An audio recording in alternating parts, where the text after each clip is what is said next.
Hello and welcome to MEELive. Join us as together we take another look at the stories shaping our world. We are broadcasting live to YouTube and X from Middle East Eye's headquarters here in London. I'm Mohammed Hassan. And I'm Matilda Mallinson. Today is Tuesday, the 24th of June.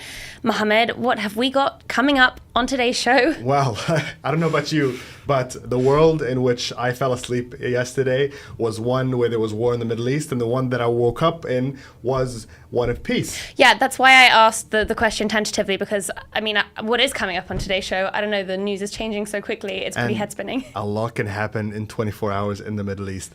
There was war yesterday. Israel was still attacking Iran. Iran was now firing airstrikes at Qatar, which is a regional ally. And then hours later, Donald Trump announces a ceasefire. And then Israel continues to bomb Iran. And this morning, Trump is yelling at Israel. It's hard to make sense. Did that make any sense? That really cleared things up. Thanks for making so much sense of this situation. Well, making sense of the Middle East is a life's work, and thankfully we have an expert on the show, Professor Fawaz Gerges, who is a professor of international relations at LSE. He's written many, many books trying to unpack this question of what the hell is going on in the Middle East, and he's going to be joining us on the show. Great. Then for the Spotlight segment, we will be zooming in and looking at the civilian, day-to-day impact of the violence, the airstrikes on Iran, where the civilian impact has been highest. And we'll also be looking at what it has meant for civil society and for, of course, the civil rights movement, the resistance movement that has been challenging the regime but struggling, and who has been cited a lot in sort of foreign justifications to intervene in Iranian politics. But often the voices of the people actually being spoken about have been excluded from this conversation. Yeah. And so we will be hearing from human rights campaigner Sarah Saeed later in the show as well. Fantastic. Now, first up, let's take a look at today's headlines.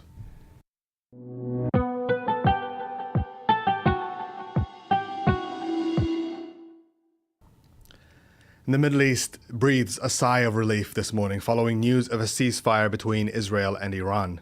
After less than 2 weeks of all-out war, U.S. President Donald Trump announced a ceasefire on his platform Truth Social last night, warning the war could have destroyed the Middle East. The announcement came shortly after Iran struck a U.S. airbase in Qatar in retaliation to a U.S. bombing raid over the weekend that targeted 3 of Iran's nuclear facilities. Iran's attack, surprisingly, appeared to be coordinated in advance with both Qatar and the US, who evacuated their troops from Al Udeid Air Base and provided a de-escalatory off-ramp, allowing Iran to say it retaliated without causing real harm. Afterwards, Trump declared the Islamic Republic had gotten it all out of their system, that's a quote, and announced an end to what he called the 12-day war to take effect on Tuesday morning. But the grounds for that ceasefire look shaky. Israel heavily bombed Iran overnight in the hours before the ceasefire came into force, and the next morning an Iranian missile hit Beersheba in southern Israel, killing 4 people. On Tuesday morning, Israel struck a radar site in Iran but stopped its airstrikes after Donald Trump had an exceptionally firm and direct phone call with Prime Minister Benjamin Netanyahu. When asked by reporters about his reaction, the U.S. president appeared furious that Israel had breached the ceasefire agreement he'd put into place.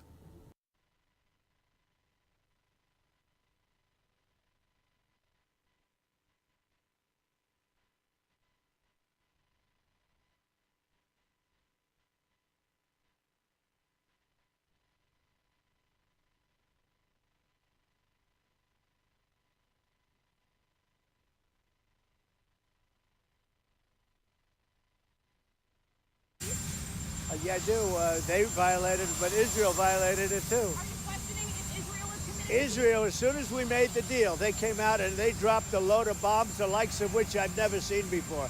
The biggest load that we've seen. I'm not happy with Israel. You know, when I say, okay, now you have 12 hours, you don't go out in the first hour and just drop everything you have on them. So I'm not happy with them. I'm not happy with Iran either. But I'm really unhappy if Israel's going out this morning because of one rocket that didn't land, that was shot, perhaps by mistake, that didn't land. I'm not happy about that.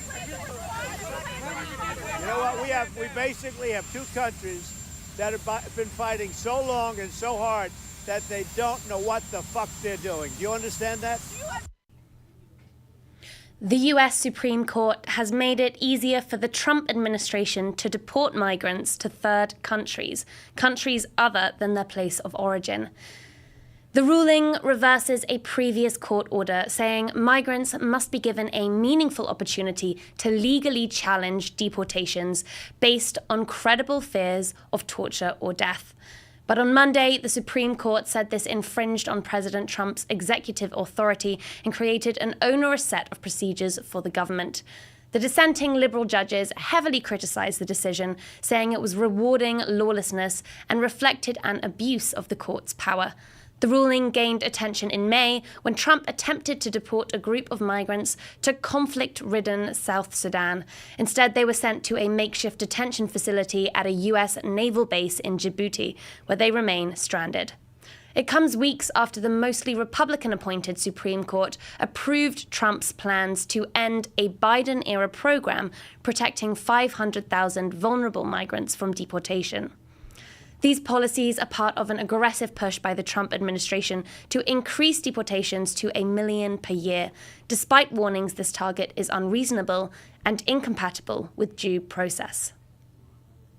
Israeli forces have opened fire on Palestinians seeking aid, killing at least 50 people and wounding nearly 150 on Tuesday morning. In what has become a repeated pattern, Israeli troops shot at crowds of Palestinians advancing towards aid trucks in search of food and medicine. These killings have become an almost daily occurrence since Israel launched the US-backed Gaza Humanitarian Foundation a month ago. Over 400 people have since been killed by Israeli forces at various aid sites. Rights groups refused to work with the new system, accusing it of weaponizing aid. Many have condemned the new distribution hubs as death traps and human slaughterhouses, forcing families to debate between starving or facing Israeli gunfire. Qatar's foreign minister, Sheikh Mohammed Al-Thani, has warned Israel not to use its truce with Iran as an opportunity to escalate attacks on Gaza. جهودنا وإن شاء الله نحاول إن احنا نبحث عن فرصة خلال الأيام اليومين القادمين أن يكون هناك مفاوضات غير مباشرة بين الطرفين للوصول لاتفاق، ونتمنى أن لا يستغل الجانب الإسرائيلي وقف إطلاق النار مع إيران لتفريغ ما يريد تفريغه في غزة ويستمر قصفه على غزة. The UK government has confirmed its plans to ban the group Palestine Action under anti-terrorism laws. If passed by Parliament next week, the move will designate the group a terrorist organisation, making membership and support illegal. It comes after activists broke into a Royal Air Force base on electric scooters and sprayed warplanes with red paint to symbolise their complicity in Israel's war on Gaza. UK Home Secretary Yvette Cooper called the act disgraceful and said the group's activities targeted, quote, key national infrastructure and defence firms. But lawyers representing the activists say Palestine Action does not meet the criteria of a terrorist group. Terrorist prescription depends on the scale of activities and the threat posed to the UK and British nationals overseas. Lawyers have argued that spray painting planes, even if politically objectionable, does not meet this threshold. They question whether additional pressure by a foreign country has played a role. Previous Freedom of Information disclosures revealed interference by the Israeli government in the UK's prosecution of Palestine Action activists. Their arrests continue a long-term trend of criminalising support for Palestine. Next up, the regional conflict threatening the Middle East as Israel and Iran sign a fragile ceasefire.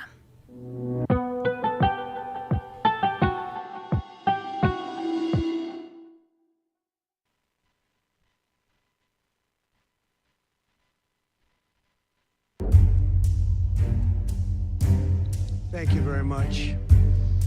A short time ago, the U.S. military carried out massive precision strikes on the 3 key nuclear facilities in the Iranian regime, Fordow, Natanz, and Esfahan. Our objective was the destruction of Iran's nuclear enrichment capacity and a stop to the nuclear threat posed by the world's #1 state sponsor of terror. Not happy about that. You know what? We basically have two countries that have been fighting so long and so hard that they don't know what the fuck they're doing. Do you understand that?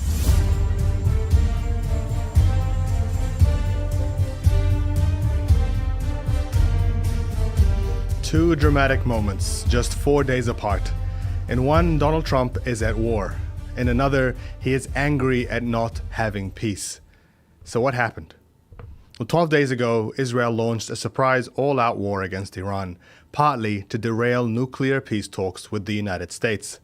Iran responded, firing hundreds of drones and ballistic missiles at Israeli cities. Israel then called on the US to join its fight to take out Iran's nuclear facilities. On Saturday, Trump did just that, sending in his powerful B-2 bombers and destroying 3 facilities. Then last night, Iran fired airstrikes at a US military base in Qatar, one of its allies in the region. Just hours after that, Trump announced a ceasefire between Israel and Iran. If your head is hurting trying to keep up, you're not alone. So what exactly happened, and what happens next? Earlier, I spoke to Fawaz Gerges, Professor of International Relations at the London School of Economics. He's the author of The Great Betrayal, The Struggle for Freedom and Democracy in the Middle East. Just thank you so much for being here today. We really appreciate your time. It's my pleasure, and thank you for having me. Now, help us make sense of the last 24 hours. We were just coming off U.S. airstrikes on 3 nuclear facilities in Iran. It felt like it was going to be an escalation. We saw a retaliatory strike from Iran on Qatar, of all countries, an ally of Iran in the region. That was followed shortly by an announcement that everything was coming to a halt, that the war was over, and there was a ceasefire. How does this make sense? I think there is not much clarity at this particular point because the dust has not settled on the battlefield. We are blinded by the dust. But here are my 3 points. The first point is that the Iranian leadership does not really want to be dragged into all-out war with the United States. Iran has been working hard in the past decade not to really get dragged into war with the United States because Iran knew very well that Benjamin Netanyahu has been trying very hard to get the United States to attack Iran. So what we have seen in the past 24 hours is that the American retaliation was very limited. It was very limited to one American military base in Qatar, Al Udeid. And the Iranian leadership had informed the Qatari leadership of the coming attack. So really, in a way, this was Iran's statement to the United States that, look, we do not really want all-out war with you. We want just to retaliate and assert our independence as sovereignty. No Americans were injured, and I think the American leadership got the message. This is point 1. Point 2 is that what we have learned in the past 24 hours is that Donald Trump, even though he attacked Iran, and even though that Benjamin Netanyahu basically convinced Donald Trump to attack Iran, the United States does not really want a regime change in Tehran. Donald Trump does not really want to take the United States into another catastrophic military blunder or adventure in the Middle East. And he made it very clear this morning that he does not really want regime change in Tehran, even though he would like to, ideally, an ideal world. Point 3, one of the points that we have learned, and it's not surprising, that only Donald Trump can stop Benjamin Netanyahu. Only Donald Trump can exert pressure on Benjamin Netanyahu to end his wars, not just against Iran, but even in Gaza if he wants to. And we saw today how Donald Trump stood Benjamin Netanyahu down, how he swore at Benjamin Netanyahu and at Israel, even though he included Iran. But this tells me all along that Israel could not have declared all-out war against Iran without a green light from the United States. This was a coordinated Israel's attack or attacks on Iran with the blessing of the United States. So we have some clarity about some points, but we have to wait and see what will happen the morning after. And the morning after, there are more questions than answers about what will happen between Iran and the United States and between Iran and Israel in the next few days and next few months. And I think that's an important point you raised about whether Israel or the United States was really leading the way over the last 12 days. There was so much reporting that came out over what was happening inside the White House in the lead up to Iran's surprise attack on surprise attack on Iran's military and its military commanders that we saw happen that kick-started this entire war. And there were questions around whether Netanyahu had led the U.S. Into a war that it did not want to start and that Trump was essentially following. And then we saw, as you mentioned this morning, a furious response from Donald Trump castigating Israel for breaking a ceasefire that he had negotiated. Do you think Netanyahu overplayed his hand here, or did he get exactly what he wanted? My take on it is that the biggest winner, if you tell me who is the biggest winner of this war of choice, this illegal and unjust war, it's Benjamin Netanyahu. Benjamin Netanyahu spent his lifetime trying to basically get the United States, to drag the United States, to entrap the United States in a war against Iran. He has been working on this since the 1990s. Benjamin Netanyahu is a card-carrying honorary member of the neoconservative movement, which really has visceral hatred towards Iraq, which led to the U.S. invasion and occupation of Iraq in 2003, and also against Iran itself. So Benjamin Netanyahu failed till now. He failed to convince President George W. Bush to expand his war against Iran. He failed to convince President Barack Obama. If you read the memoirs of Barack Obama and his senior advisors, in 2014, 2015, Barack Obama and his senior advisors were very much concerned that Benjamin Netanyahu was going to attack Iran before the signing of the 2015 nuclear deal with the United States and the great powers. And Barack Obama said he had to intervene directly in order to dissuade Benjamin Netanyahu from sabotaging the signing of the 2015 nuclear deal. And we know now very well that Benjamin Netanyahu tried very hard to get Joe Biden to expand the war into Iran, even though Benjamin Netanyahu outsmarted, outmaneuvered, outplayed Joe Biden on Gaza. Joe Biden had a red line, and the red line was no war against Iran. So in this particular sense, in fact, the reason why I say that Benjamin Netanyahu is the clear winner, because he entrapped Donald Trump. He entrapped Donald Trump and got him to attack Iran. Even though probably he's unhappy now, Benjamin Netanyahu, because he was hoping to entrap Donald Trump in all-out war against Iran, because his overarching strategic aim is to what? Is to bring about regime change in Iran. And the reason why basically Donald Trump stepped back from the brink, not because of the global outcry, but because there was a great deal of pushback within the power base, the supporters within the MAGA movement, the Republican movement, the ones who basically elected Donald Trump, who do not really believe in military engagement. And the irony is that Donald Trump was elected on a platform of a peace president. He himself spent his lifetime attacking American leaders for engaging, entrapping, embroiling the United States in forever wars, in particular in the Middle East.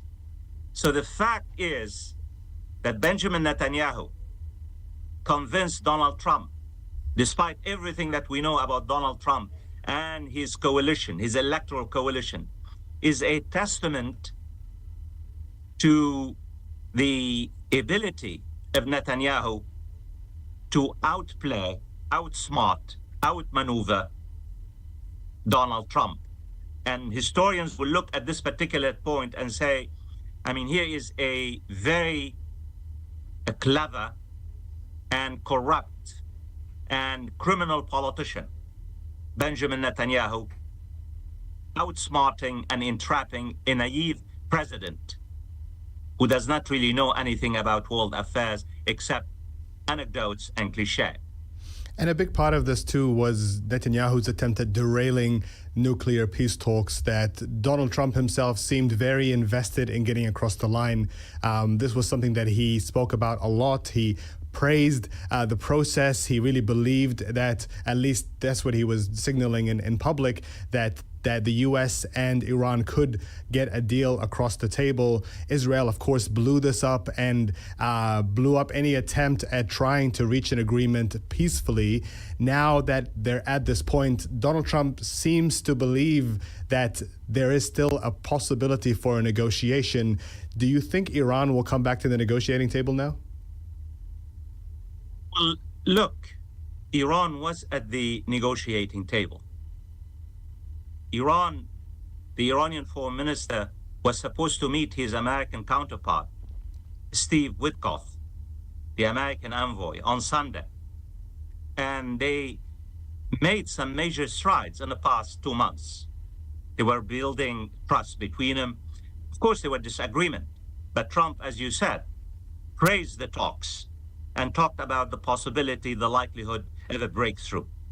2 days before the diplomatic round of meeting, Benjamin Netanyahu attacked Iran, declared all-out war, in order to sabotage the nuclear talks between Iran and between the United States.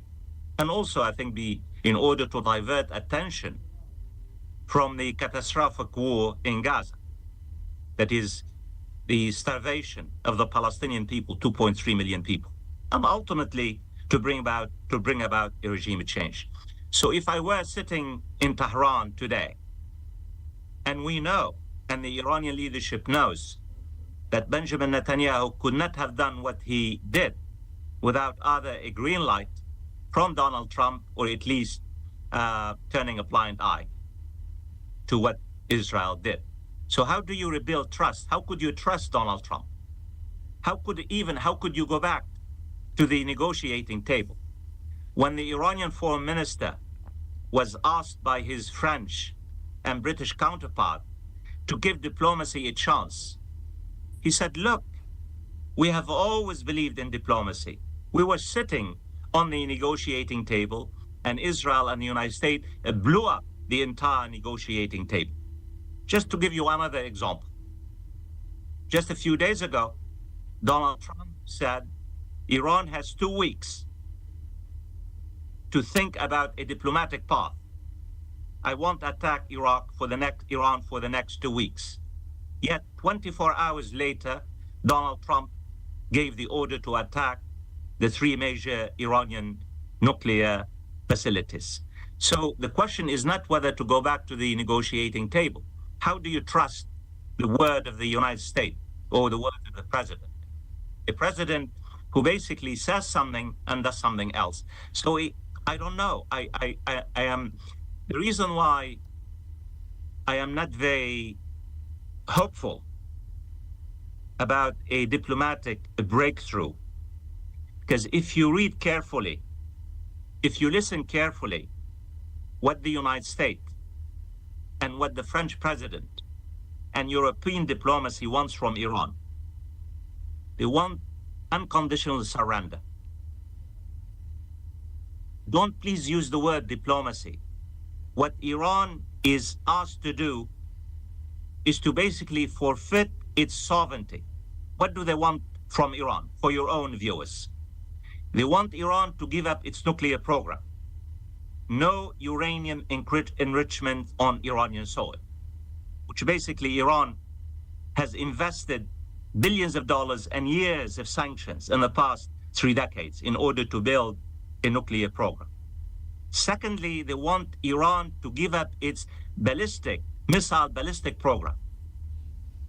Not only the nuclear program, they also want Iran to give up its defensive capabilities. And finally, they want Iran to basically avoid supporting any of its regional allies in Yemen or Iraq or in Lebanon. So what really Iran is pressed between the rock of full surrender or the hard place, you fight to the end. So the question on the table is not whether Iran will return to the negotiating table. The question is, will the United States and its European allies provide a negotiating position that allows Iran to begin the process of negotiations? Because they're asking Iran to forfeit its sovereignty, because they want Iran to be naked. So, final point on this. So what if Iran gives up everything? How can Iran ensure that Israel or the United States does not really come and do regime change after Iran becomes vulnerable and naked in the face of Israeli naked power and, strategic ambitions to bring about regime change in Tehran? Because that also brings a point of whether Israel itself is going to respect, in the long or medium term, this kind of ceasefire, or are we going to see them treat the agreement the way that they've treated their ceasefire with Lebanon, for example, in which every couple of days or weeks they have at liberty to continue to conduct airstrikes. They have done the same in Syria, they've done the same in Iraq.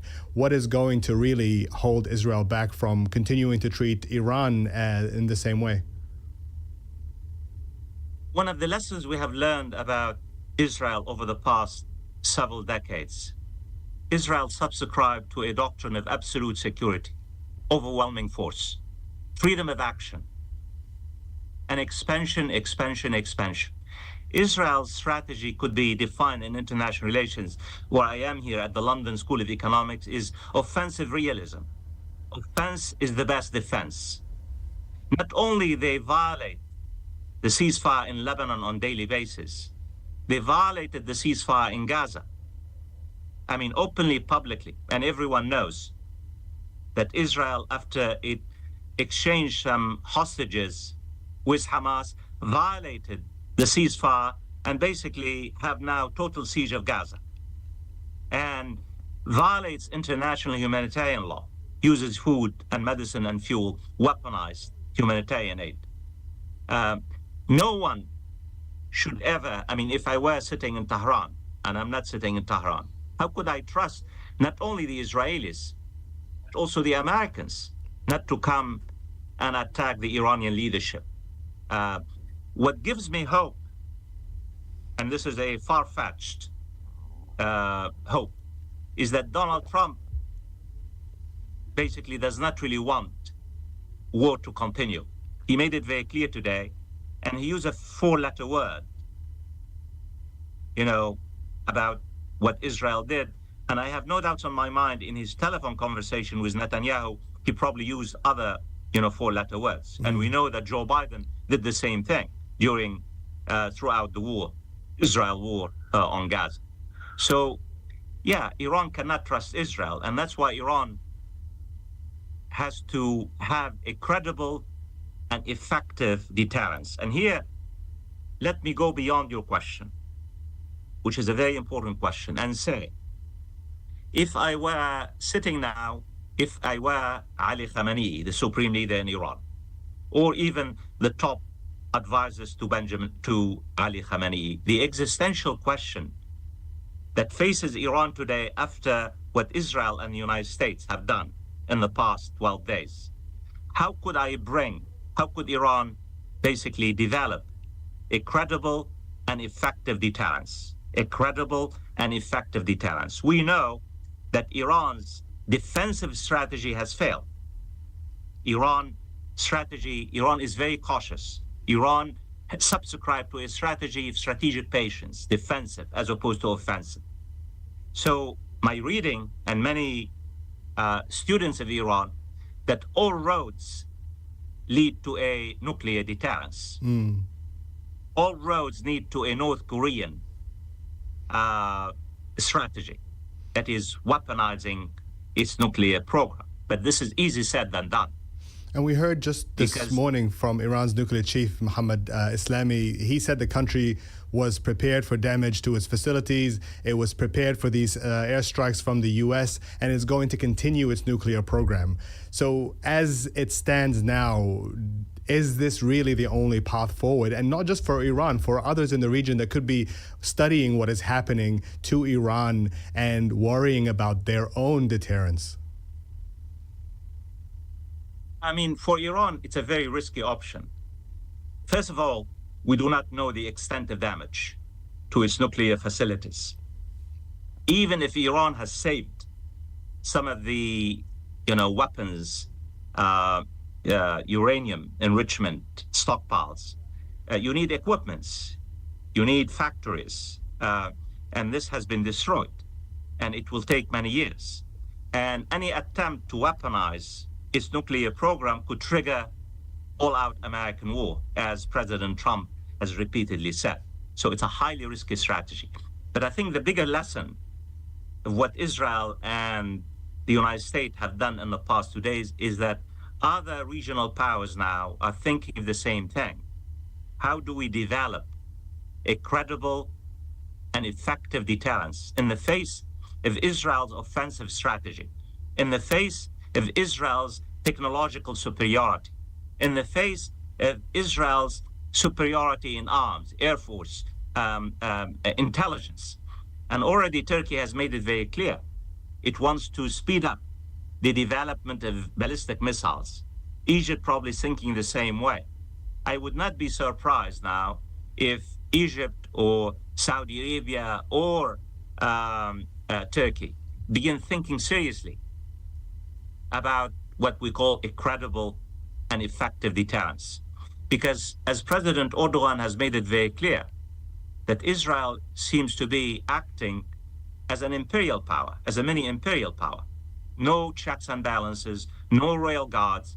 It could do anything. And here Benjamin Netanyahu is boasting about the fact that he is changing the face of the Middle East. Benjamin Netanyahu wants to remake the Middle East in his own image. So you could imagine how the Turkish leaders, Egyptian leaders, and Saudi leaders, who do not say it in public, but privately, are thinking about the morning after. And in order to deter Israel, in order to really build very effective deterrence in the face of the overwhelming and massive armada that the United States and the West have provided Israel in the past few decades.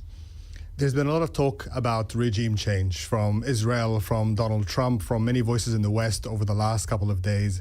And certainly there are many inside Iran who would love to see political change in their country. But under these conditions, with the war, with the destruction, with the hostility that Iran has been under, is this concept of regime change, more or less likely to happen following this war? I think it has always been. It has always been more of an illusion than reality. Regime change, the idea of regime change in Iran, has never been realistic. Why? Not because the Iranian regime is popular at home. We know there are millions of Iranians who look at the regime and see an oppressive regime, a regime that basically encroaching on people's lives. Young people in particular, men and women, would like a freer life. They would like to basically be able to bark, to breathe. And the oppressiveness of the clerical regime has made it very unpopular. We've seen hundreds of thousands of Iranians who have protested against the regime. But when you read what the question of regime change implies, you have local proxies. You don't have local proxies in Iran, as the United States had in Iraq. or as the West had in Libya. There are no local proxies outside. There is no alternative inside Iran. There is no external alternative. And the Iranian regime, despite its unpopularity, has a legitimate revolutionary base of support. That is, there are hundreds of thousands of people who would die, who would fight to the end to defend the regime. So despite the waning of the legitimacy of the clerics in Tehran, they have a certain revolutionary legitimacy. It's deeply entrenched. It's not a one-man show like you have in the Arab world. It's institutionalized. To give you an idea what I mean by that, when Israel and the United States threatened to kill the supreme leader, Ali Khamenei, what did Ali Khamenei do? He transferred most of his powers to the National Security Council. In Iran, you have a National Security Council, collective decision-making process that decides on questions of war and peace. So it's not a one-man show, even though the supreme leader is the commander-in-chief in Iran. So there is neither a viable domestic alternative, and there is no viable alternative, to the regime itself. What Israel has been trying to do is to trigger civil strife, to try to trigger civil strife, that try to really get to. Netanyahu has addressed the Iranian people multiple times. He wants them to rise up, stand up against the Iranian regime. One thing we know about Iranians, like everyone else, they are nationalistic, they are patriotic. When their country and sovereignty and nation is attacked, they rally around the flag. In fact, many Iranians are angry at the regime, not because it involved them in a war against Israel, but because the regime did not weaponize their nuclear program. Many Iranians say, look, you've spent billions. Look at the sweat and the hardship we have done. Why would you allow yourself to be vulnerable? Why would you allow Iran to be humiliated? Why would you allow yourself to be attacked by a small state like Israel? So in fact, what we have seen on the whole, and I could be wrong, of course, I am outside now, is that we're seeing a bit of the rallying around the flag, as opposed to really standing up against the regime itself. Finally, Professor, Iran is often portrayed in the West as this regional pariah state that is, for decades, a sponsor of terrorism in the region and single-handedly preventing stability in the Middle East. Do you think this is an accurate picture of what Iran is?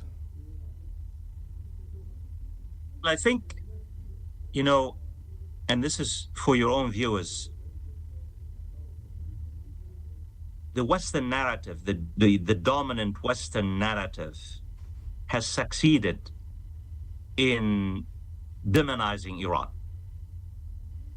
Wherever you go, I can tell you, I am a professor here at the London School of Economics. I get invited to many think tanks. It's so hard to find a Western politician or policymaker or analyst who does not think that Iran is a rogue state, who does not think that Iran represents a threat to regional stability and international stability. This is deeply ingrained because of the demonization against Iran since the 1980s, after the American hostages, after, Iranian student took American hostages after the Iranian Revolution in 1980. So it's really widespread. It's taken for granted now. Popular discussion, popular debate. Iran, the clerics are seen as the central source of instability. And my take on it, before I directly answer your question, Iranian leaders have been their own worst enemies. They have not really done much to try to change this dominant narrative. They have not really basically tried to appeal to, think tanks and Western public opinion. And also, I think what we need to understand is that Iran regional rivalries with its Arab neighbors have basically alienated public opinion in the region. in particular its rivalry with the Sunni-dominated state, Saudi Arabia. And I think what Iran did in Syria by intervening in Syria in 2011 to basically prevent the collapse of Bashar al-Assad really turned the world against Iran and reinforced the idea that Iran was a rogue state. But the reality, Iran has never aggressed against its neighbors. Iran has never declared wars against its neighbors. Iran's foreign policy has been extremely cautious, extremely defensive, extremely calculating, extrememely rational, of course, with the exception of its intervention in Syria. So really, it's not Iran that's the central source of instability, it's Israel. What Israel has been doing to the Palestinians on the West Bank, in East Jerusalem, and now in Gaza. This is really the source of instability. But of course, Iran has been portrayed as the source of instability because the dominant narrative has taken hold of, Western imagination. Professor Fawaz Gerges, we really appreciate your time and your analysis. Thank you so much for being here with us. That was Fawaz Gerges, author of The Great Betrayal, The Struggle for Freedom and Democracy in the Middle East. So what is the state of Iran's nuclear program? Will it now abandon nuclear enrichment altogether, or will it be convinced that a nuclear weapon is the only way to protect itself in the future? Well, to tell us more, we're joined by MEE reporter Tamara Himani. Tamara, welcome. Thank you for having me. So tell us, there's been these airstrikes that the U.S. has taken on behalf of Israel over the weekend, destroying, at least on paper, 3 of Iran's key nuclear sites. What is left? Do we have an understanding of what exactly was destroyed and what survived? Well, I should caution that obviously what we've seen of the damage so far are satellite images of the facilities themselves. And obviously the bulk of these facilities are deeply, deeply underground. So the true extent of the damage is yet to be seen. It's too early for intelligence to tell. President Trump said that they were totally obliterated, but senior US and Israeli officials have been far more cautious in describing the damage done. They say that there has been heavily extensive damage, that Iran's nuclear program is likely significantly set back. They've talked in a time frame of years, but again, can't be more specific than that. And they're fairly confident that they've been able to impose crippling damage. You've had the former UN weapons inspector saying that it seems like it's damaged their centrifuges program, which is basically what Iran uses to enrich its uranium. That comes with an obvious caveat, which is that US officials have admitted that they are unable to account for about 400 kilograms of highly enriched uranium. So by highly enriched, we're talking at about 60%, and that's basically a stone's throw from the 90%, which would be weapons level. So that's quite serious. What they assume happened is that Iran, kind of like anticipating these strikes, moved that uranium out of its facilities beforehand and moved it to a secure location. There were evidence that there were trucks outside these facilities ready to transport it. So if it does have that uranium elsewhere, it may also have centrifuges elsewhere with which to enrich it. And that uranium, just to put it into context, 400 kilograms is about enough for estimated 9 or 10 atomic bombs. So obviously, how soon Iran would be able to enrich that uranium is obviously a more ambiguous matter. But the fact that it does have that elsewhere shows that, its nuclear capacity, despite whatever Trump may say in his typically understated fashion, is not completely off the table. And it wouldn't surprise me if that were the case, because we know that, Iran has been anticipating this kind of U.S. attack. So this is what we think they are able to do, or what has survived from their nuclear program. The other big question, of course, is what they intend to do, because this war kicked off because of 2 primary reasons: Israel's desire to derail nuclear peace talks between the US and Iran, and Donald Trump himself, his frustration with the way the peace talks were going.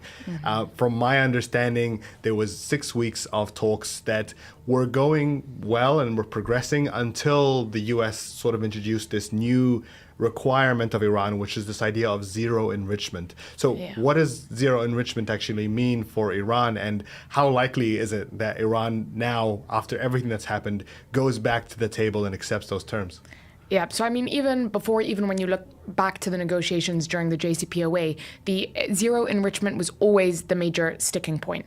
With the JCPOA, they obviously agreed on 3.67%, which this is the Obama-led the Obama nuclear deal, which was signed in 2015. In 2015, that Donald Trump then tore up in 2018. Exactly, and so the enrichment agreed was 3.67%, which is the amount needed for civil nuclear capacity, right? And Iran has always said it wants the right to enrich uranium, that it doesn't want zero enrichment.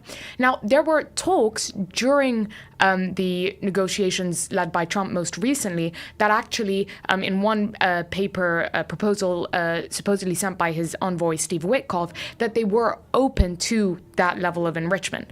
But then you obviously have a lot of hawks, a lot of hardliners who are saying we actually want zero enrichment. You get a letter signed by over 200 congressional Republicans, including nearly all Republican senators, saying zero enrichment. You obviously have the influence of Netanyahu, AIPAC, other pro-Israel groups really pushing for that zero enrichment stance. And I think that's when Trump's stance starts to change during the negotiations, and that's when negotiations fall apart. And obviously now he's sticking on that zero enrichment. That leaves Iran in a particularly unacceptable position, because if you are Iran, obviously, given the losses of the past year, you've lost basically all your allied militias in the region. Hezbollah, Iran's best deterrent, no longer serves that value against Israel. You've lost most of your air defenses in Israeli attacks. Your military chain of command, much of your military leadership has been wiped out. So if you're Iran, the pragmatists, those in favor of negotiating with the U.S., taking a softer stance, they are on the back foot right now. Those who have the, can press the political advantage in Iran and in Iranian decision-making are the more hawkish militarist factions who are understandably feeling extremely paranoid, extremely distrustful. They had the JCPOA, and then Trump tore that up. They had ongoing nuclear talks in June, and then Trump abandoned that in what is widely being discussed as kind of a joint U.S.-Israeli deception campaign. You know what I mean? So what would be your rationale to believe that if you entered a nuclear deal now, that the U.S. would be any more credible than when it was a few years ago? And Iran only really needs to look to historical precedent to make that decision.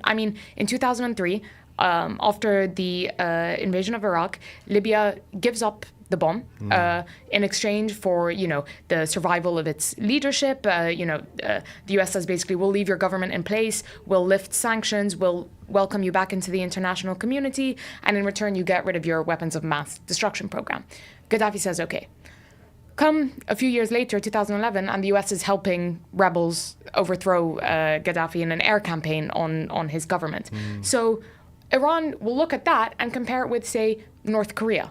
Again, a much smaller, conventionally weaker, both economically and militarily, power, a long-time U.S. opponent, but quietly developed a nuclear program, which, makes the U.S. very reluctant to enter direct conflict with it, So from Iran, when it is feeling its most weak, when the U.S. and Israel are not only not making credible guarantees of regime change, but of regime protection, but openly suggesting overthrowing Iran's government, Iran may feel that having at least an ambiguous position on nuclear enrichment, even if not a weapon, just a bit of room for maneuver, is pretty much its only source of leverage to ensure the survival of its leadership, which has faced, its biggest threat over the past year and a half than it has since it first came to power and was immediately invaded by Iraq. Really, really fascinating. Thank you for bringing that historical perspective into it. And when we look at those examples, perhaps it gives us an insight into what Iranian leadership is thinking now and in the coming days.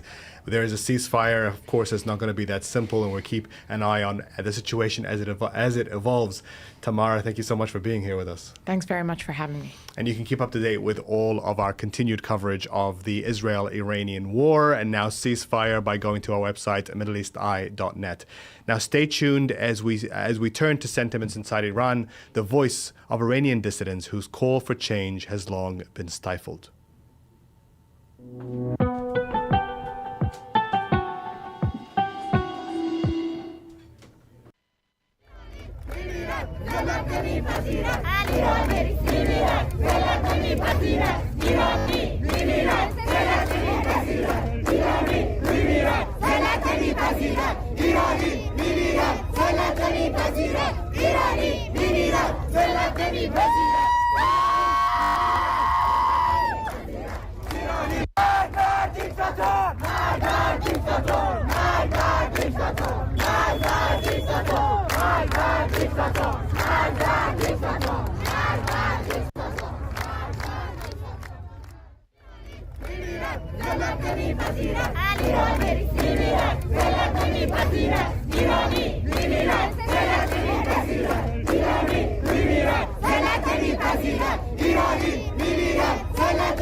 Three years ago, Iran saw simmering civil discontent boil over onto the streets, with months of raging protests following the killing of 22-year-old Mahsa Amini by the state's so-called morality police. This week, the Iranian regime's oppression of civilians, and women in particular, has been widely cited by foreign commentators as arguments not only for military intervention, but forced regime change, often without Iranian women present in the discussion. This is MEELive's Spotlight, where we turn our attention to an overlooked part of the story. Today, we look at the societal impact of the airstrikes in Iran and how these momentary but monumental attacks have affected its simmering resistance. Since the 1979 revolution, Iran has been under the rule of the Islamic Republic, whose supreme leaders have imposed a strict theocratic regime. Freedom of expression and peaceful assembly are suppressed. Amnesty International documents widespread arbitrary detention and use of violent interrogation, as well as the systemic discrimination of LGBT+ people and ethnic and religious minorities. Mandatory headscarf laws, morality police crackdowns, and the killing of Mahsa Amini sparked the rise of the Woman Life Freedom movement in 2022, with protests reverberating beyond resistance at home and across Iran's widespread diaspora. But international sanctions have been just as detrimental to stability and prosperity in Iran, protracting poverty and undermining opportunities for young people. Meanwhile, a long history of foreign intervention has typically served Western interests at the cost of civil society. Foreign enemies use civil discontent to justify aggression against Iran's regime, but civilians, especially minorities and dissidents, are often hit hardest by war. These past weeks have seen hundreds killed, thousands wounded, and countless others displaced. As strikes fell from above, did anything shift on the ground in Iran? And have foreign attacks opened a door to the opposition or endangered it? Joining us now is Iranian human rights campaigner Sarah Saeed. Sarah, welcome to Middle East Eye Live. Thank you, Mathilda, for having me. It's a pleasure to be here. We've talked on today's programme about the macro, regional and global impact of the week's violence. What about its impact on the ground? What are people saying or experiencing inside Iran that you're not seeing represented in the global press? Mathilda, let me just start by saying that the past 12 days, actually the past 12 hours, have been excruciatingly painful. It's been an emotional roller coaster. You and I were bracing for a conversation on the impact of the ongoing war. And yet today we woke up to news of ceasefire, the second one. For many of us, Iranians inside and outside the country, this has felt like a state of collective mental paralysis. I mean, outside, we're glued to our phones, helplessly watching this political charade unfold, hanging on to every update from news channels that we can get, which obviously is reversed at any moment, can get reversed at any moment. We're reposting footage of bombings in streets and neighborhoods that we I personally grew up in. It makes me so emotional to even talk about it. And in a lot of ways, we're forced to desensitize ourselves in order to function as citizen journalists, despite total internet blockouts and blackouts and communication shutdowns by the regime. For the past 24 hours, my friends and I've been monitoring IDF and more than 24 hours, but we've been monitoring IDF and Mossad channels for evacuation orders to alert civilians. At the same time, we've been digging through social media for intel on whether a strike will hit a certain part of the city so that we can tell people to evacuate. For most part, the strikes, I cannot believe I'm even saying this, but thankfully, for most parts, the missiles have hit military bases and IRGC compounds. And we find ourselves constantly catching our breath, hoping it's not another home, another family, or just an ordinary life. But to answer your question, the impact on the ground has been very painful. And I'm not just talking about their daily lives and livelihoods being disrupted. Despite the many targeted missile strikes on regime compounds and forces, many have lost their loved ones. It's sadly the what war leaves behind. Yesterday I spoke to a friend of mine who was telling me about her friend have to look for the bodies of her loved ones, of her brother and the rest of her family in the midst of rubble. They had to wait for 24 hours and help the search team to swift through. Businesses have been lost, people have been displaced.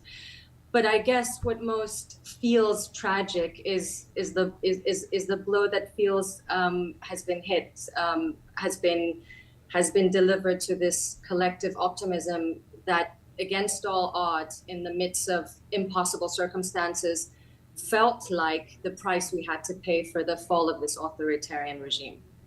And I guess right now there's this this sense of malaise and unpredictability that looms over. And I know it's very temporary. It's very soon to say. The dust hasn't settled. We're just about to, in the next coming days, figure out what's going to happen, how people are going to respond. And I believe even though there's a lot of destruction left, it could be another chance for a constructive beginning for an anti-regime movement that has a chance to troubleshoot once again. I want to dive into that a little bit more. You course. said that it's tragic to think that maybe this violence and indeed these lives lost is a price to pay for the fall of the regime. And I think that's very interesting because it's often used as a justification for foreign intervention. We've seen this used as a justification. Oh, this is a liberation. This is helping the Iranian people to achieve their rights. And a question I have is whether this does pose an opportunity for the opposition in Iran, the resistance in Iran, or whether it could have the adverse effect. We've seen the Iranian regime crack down, respond to the airstrikes with an internet blackout, as you mentioned. We've seen prisons holding political prisoners, struck. And I wonder if, as the ceasefire is now in place, seemingly, there are fears that the regime, whose vulnerabilities have been exposed, could respond by cracking down on dissidents even more harshly. That is a possibility. I just want to take you back to the early days of war. I remember in the early days, I was posting about civilian casualties and very, very worried about what's going to unfold. And a friend of mine called me and she said, don't question the deaths. Don't feed into the narrative, this victimhood narrative of the regime. And I was surprised. She said, we're willing to die. If that's what it takes to abolish this regime, we're willing to die. For many of us, whether we're firmly anti-foreign intervention and horrified by Israeli army's atrocities all around the world, or hunted by a long list of failed regime change experiments in the region, including Iran's own history. In a lot of ways, Ayatollahs are in power through a chain of events that U.S. put in motion, starting from the overthrow of the democratically elected Mossadegh. This moment feels like, in a lot of ways, for us, for me specifically, it felt like a moment of making a deal with the devil. You know, I cannot believe I'm saying this, but it felt like our end goals seemed to align. With every targeted strike on the military compounds, on the very buildings. I have this picture of a building on my Instagram, which actually put me on myself on the blacklist. They monitor what's going on social media, and in order to use their weapon of choice, digital authoritarianism against their own people, in order to suppress dissent and quash any form of dissent online and offline. So for us, every targeted strike felt like we're getting close to that imagined collapse of the theocratic regime that we've spent all our lives resisting. Not because we're naively supporting a foreign assault. No, we're not out there waving flags for a foreign invasion or waiting for a democracy in a box from some Western savior. Please, most of us knew all too well that foreign intervention usually means one of two things. One, that would be a regime 2.0 with better branding, or a bloody internal war that no one asked for. And there are other groups, Mathilda, there are other groups such as the very unpopular Mujahideen, who have, will eventually would want to make a claim, sadly, only because they're organized and they've been supported by the Western power. And bear in mind, civilian casualties were always my personal red line. I've spoken about that on social media. I said very early on, if bombs start falling on people instead of strategic support and precision in the strikes, public opinion will snap.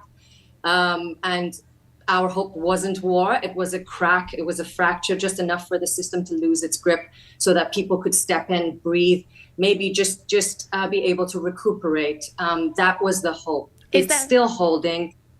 Sorry. Is there a sense that without signing this deal with the devil, there is no way to for the resistance, for the uprisings to succeed? We saw in 2022 massive protests hit the streets of Iran demanding more civil rights, liberties for women.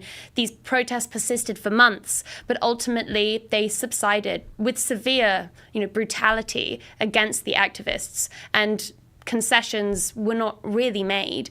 Is it true to say that these uprisings, these internal uprisings, did not succeed and maybe could not succeed without foreign intervention, without this deal with the devil?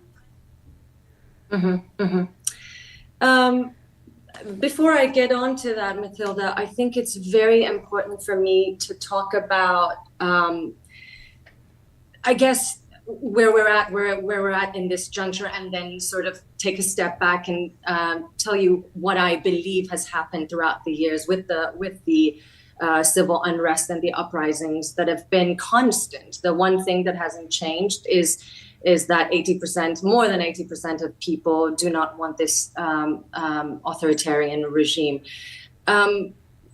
It's sad that the cost of war is not a one-time bill. It's a subscription to decades of generational trauma, cyclical hatred, and displacement. We didn't want that.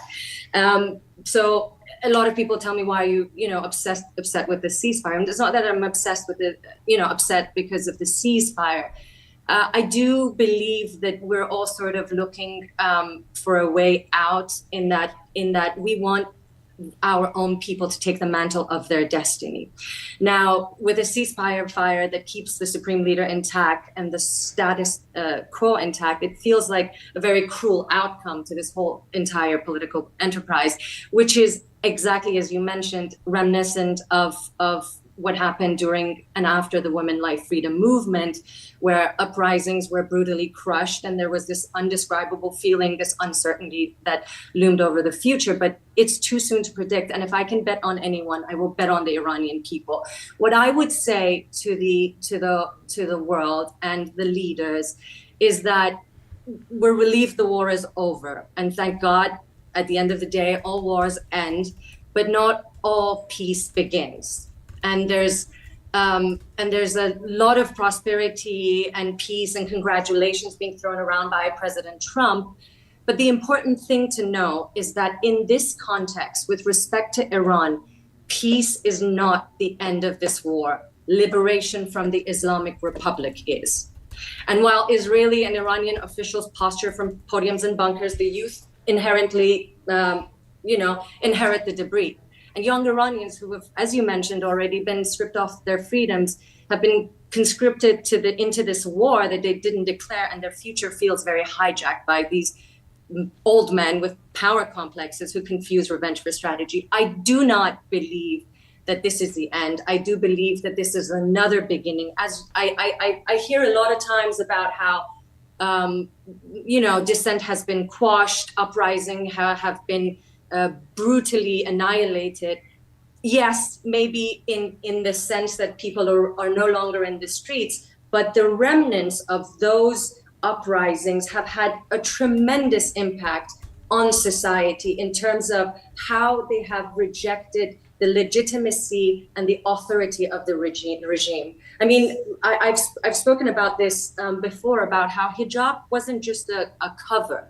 It was essentially one of the main pillars of the Islamic regime. So when now we see women standing bravely against the Basijis and the police, saying we're going to take command and autonomy over our own bodies and wear what we want. This is showing a huge fracture in the belief system of the regime, and I believe that to be. I always talk about how since Women, Life, Freedom, we have seen a renaissance, and we cannot go back.